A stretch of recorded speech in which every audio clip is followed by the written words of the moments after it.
Today, we're going to talk about the 5 saddest scenes in Annabel Joseph novels.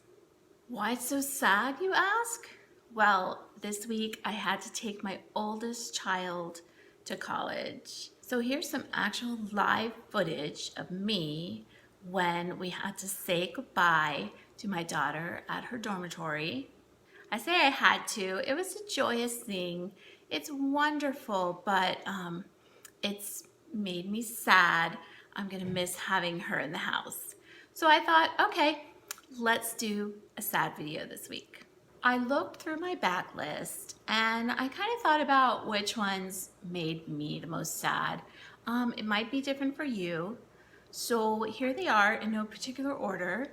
Let's start with the scene from Comfort Objects. I know that a lot of you agree with me on this one because it's probably the thing that people write to me or contact me the most about, saying things like, "How dare you?" So here's a little visual hint of the scene I'm talking about. This particular one, I don't really want to do a spoiler in case you haven't read it, but if you look at this picture, you'll know what I'm talking about. And Jeremy says, "You think I love you?" He turned back to the fire, watching the flames rise higher. "Well, I don't. I pay you a lot of money, so I don't have to love you, and you don't have to love me." "I love you," she said. This is Nell. She is a forever lover. He turned and glared at her. "You do not."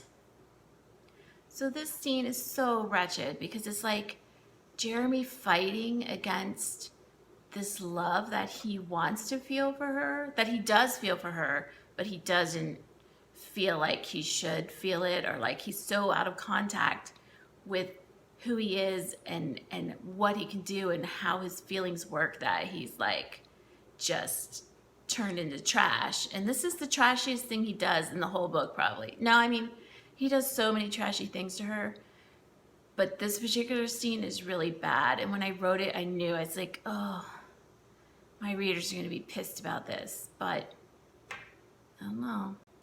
Here's the next scene that I found super, super sad. I cried super hard when I wrote it. In fact, I cried through a lot of this book. Something about this book just really touched me on a personal level. I'm talking about the scene in Fortune between Ryan and Kat. It's in chapter 12. I'll give you a little hint here.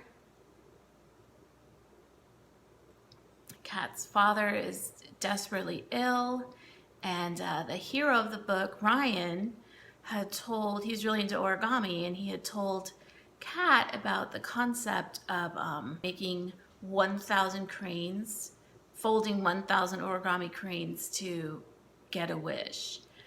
Her wish is that her father could be cured, and so show me how to make them. I'll help you make 1,000, please. I need your wish. She was pleading, as abject and desperate as he'd ever seen her. "I'll give it back. I'll return your wish and all that work you did, I promise, but I need it for my father. Please, Ryan." He looked at the worn cranes she clutched in her palm. What could he say to that?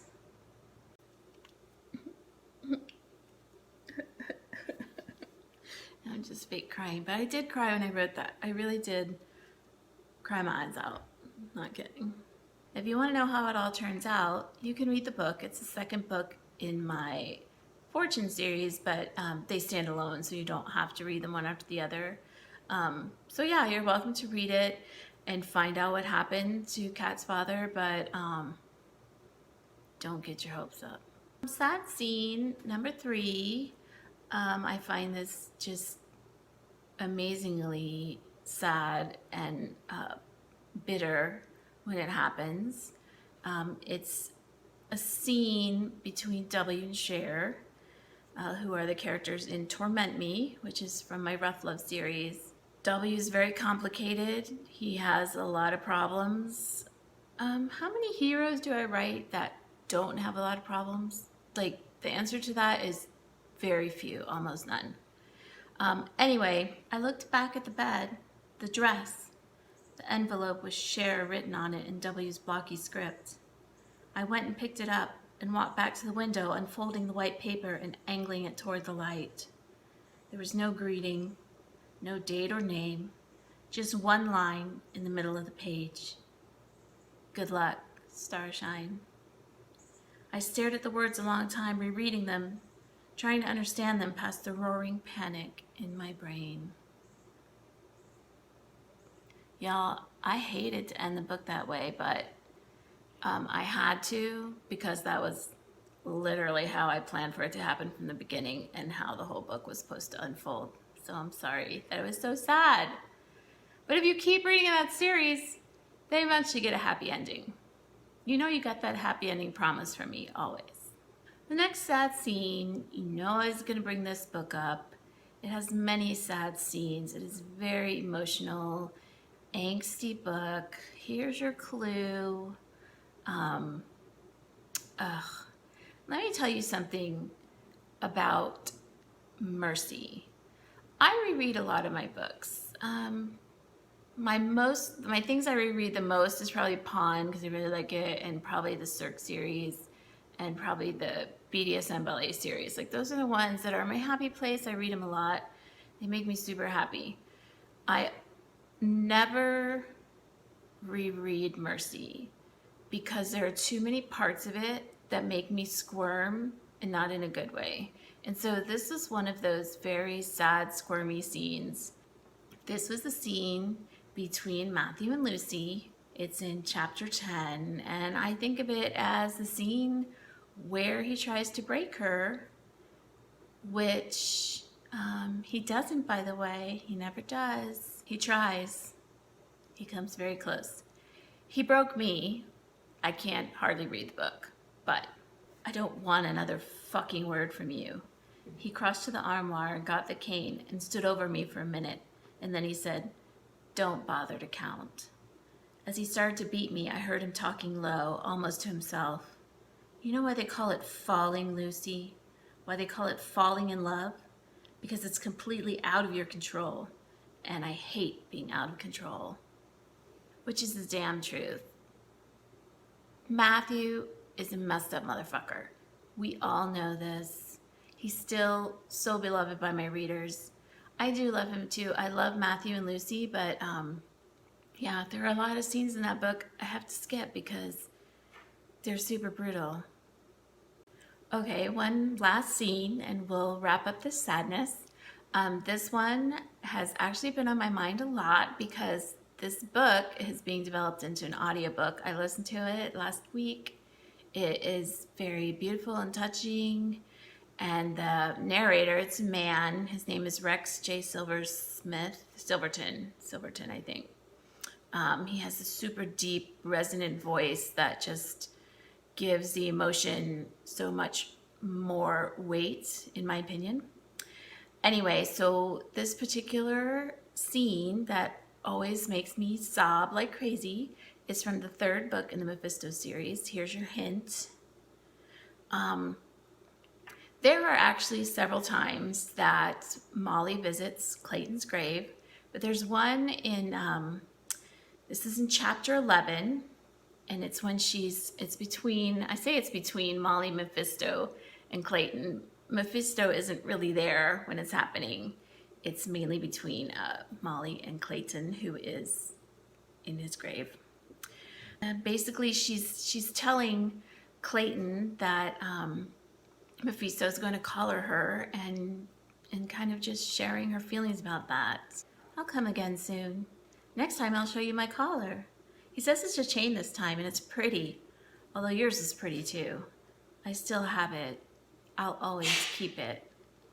She paused, crouching and reaching down to touch the heart, her heart. "I miss you so much, Master. I love you. I always will."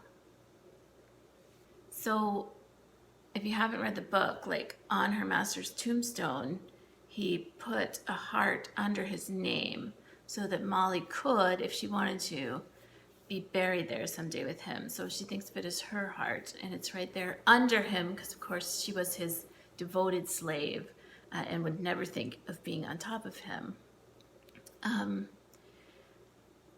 it's kind of cheating to have somebody at a gravestone talking to it, especially when it's her dead beloved master. Of course it's sad. Of course you're gonna cry. But I loved writing those scenes, and I loved writing that book. And I do love how the audiobook came out. So it's supposed to get, there's a few little things being straightened out, and then I hope I'll be able to bring it to you definitely before, like in the fall. And I'm excited about that. So maybe you have different ideas about the 5 saddest scenes. Maybe you have other sad scenes you like. If so, feel free to share them in the comments. I do promise to make more videos in this vein of like happy scenes or best anal sex scenes or best menage scenes. Like, we'll go there too.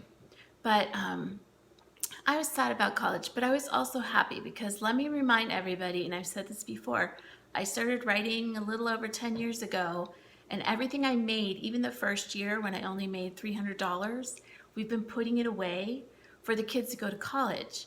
So the fact that the time is here and I'm able to take my oldest daughter off to college, and my daughter next year is going to start college, and all this stuff is happening now, and every time we're making the decisions about it and everything financially, I'm grateful to you, because when you buy authors' books that you love, you also help those authors and their families. So thank you.